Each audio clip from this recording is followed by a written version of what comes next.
सभी प्रभु प्रेमियों को मेरा प्यार भरा राधे राधे। हम इस वीडियो में एकादशी व्रत की चर्चा करेंगे। एकादशी जो आने वाली एकादशी है वो मोहिनी एकादशी ये होगी। मोहिनी एकादशी के महात्म के विषय में हम जितना कहेंगे उतना कम है। आप इस संसार में ऐसा कोई पाप नहीं है जिस पाप को काटने की क्षमता, उसे नष्ट करने की क्षमता इस मोहिनी एकादशी व्रत में न हो। मोहिनी एकादशी इसे इसलिए भी कहा जाता है क्योंकि आज ही के दिन, मोहिनी एकादशी के दिन ही भगवान विष्णु ने मोहिनी रूप धारण करके देवताओं का हित किया था, देवताओं को अमृतपान कराया था। इसलिए ये मोहिनी एकादशी के नाम से जानी जाती है। धर्मराज ने भगवान श्री कृष्ण से पूछा, वैशाख मास की शुक्ल पक्ष की एकादशी का क्या नाम है, इसका महात्म्य क्या है, इसकी कथा क्या है। भगवान श्री कृष्ण कहते हैं, ये सेम क्वेश्चन, यही प्रश्न भगवान श्री राम ने अपने गुरु वशिष्ठ जी से किया था। और वशिष्ठ जी ने उनसे कहा था, क्योंकि जब भगवान श्री राम कहते थे मेरा मन थोड़ा अशांत रहता है, सीता जब से छोड़ के गई है, आदि आदि भगवान श्री राम ने जब बात कही कि आप कोई ऐसा व्रत बताएं जो सरल हो, मन को सुख और शांति देने वाला हो। गुरु वशिष्ठ जी बोले, हे राम, मैं जानता हूं तुमने ये प्रश्न जनमानस के कल्याण के लिए किया।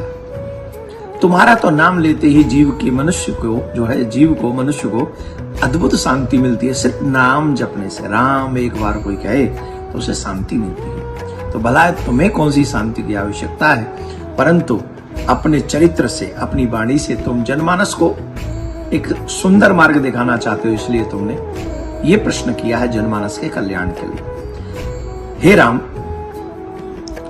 मोहिनी एकादशी का व्रत समस्त पापों को काटने वाला है। इस ब्रह्मांड में बड़े बड़े पाप हैं, बहुत बड़े बड़े पाप हैं, जिसमें जुआ खेलना बहुत बड़ा पाप है, मदिरा पान करना बहुत बड़ा पाप है, वैश्याओं के साथ में रहना ये बहुत बड़ा पाप है। ऐसे ऐसे बड़े बड़े पापों का विनाश करने में सक्षम है ये मोहिनी एकादशी व्रत।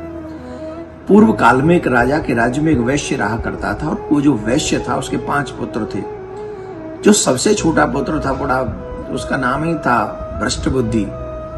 तो उसकी बुद्धि भ्रष्ट थी एकदम, बहुत, शायद इसीलिए नाम धर दिया गया होगा उसका। बहुत पापी था अपने, हालांकि उनके पिताजी बहुत धार्मिक थे, बहुत दयालु थे। वो नीम के, जामुन के, आम के, अमरूद के, जो भी फलदार के वृक्ष हैं, बरगद के, पीपल के, बड़े वृक्ष लगाए थे उन्होंने। जल की व्यवस्था की थी, आने वाले अतिथि का बड़ा सत्कार करते थे। पर कहते ना, प्रारब्ध के कारण कई बार संतान ऐसी मिलती है जिसके कारण आप दुख पाते हो। तो वही संतान उसको एक पुत्र के रूप में मिली।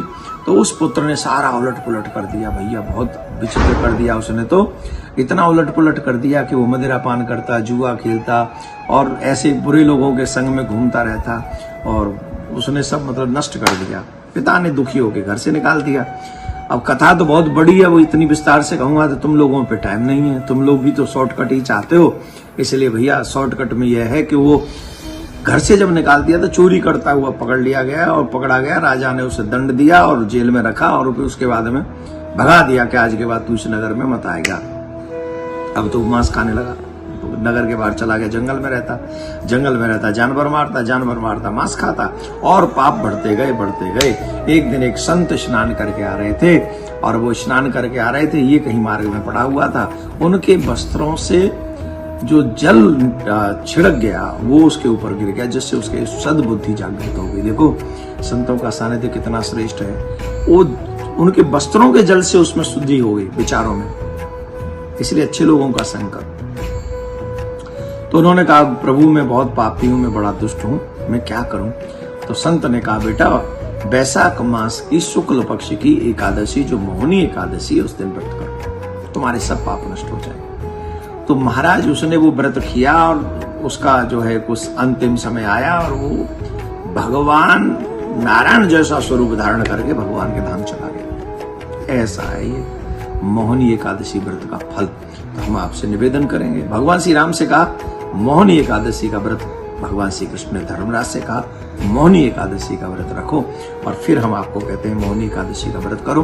तो आप जहां जहां सूर्य निकलेगा वहां थोड़ा बहुत डिफरेंस हो सकता है, आप उस समय इसका पारायण करें, ब्रह्मचर्य का पालन करें, सत्य बोलें, क्रोध, अहिंसा, लोभ, मोह इनसे सबसे दूर रहें, और ज्यादा से ज्यादा मोहनी एकादशी व्रत में क्या करना चाहिए? भजन करना चाहिए, सत्य बोलना चाहिए, और गौ की सेवा करनी चाहिए, बड़ों का आदर करना चाहिए, ज्यादा से ज्यादा ग्रह कार्य से थोड़ा सा कम करके भगवान का भजन ज्यादा करें।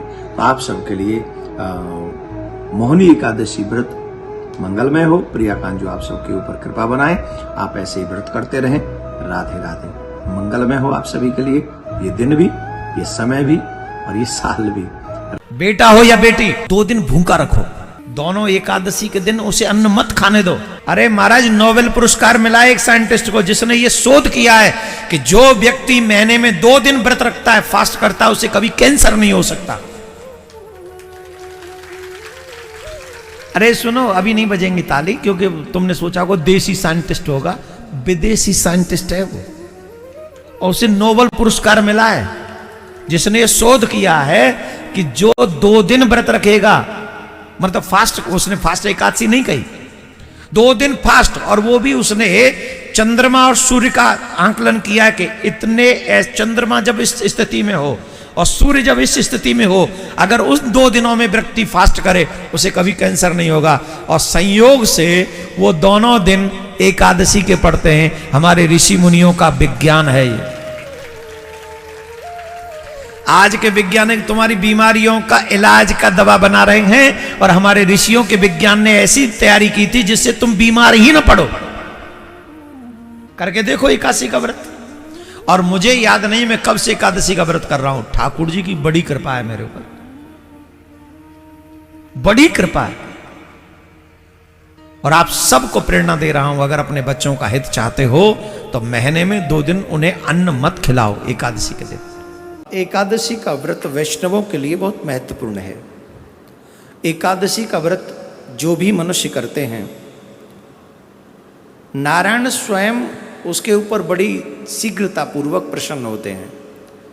एकादशी के व्रत के विषय में ये कहा जाता है कि जो मनुष्य एकादशी के व्रत साल के 11 भी व्रत अगर कर ले तो व्यक्ति कभी नरक में नहीं जाता, वो तर जाता है, वो मुक्त हो जाता है। जो भी व्यक्ति इस व्रत को करता है उसकी सारी मंगलमयी कामनाएं पूर्ण हो जाती हैं।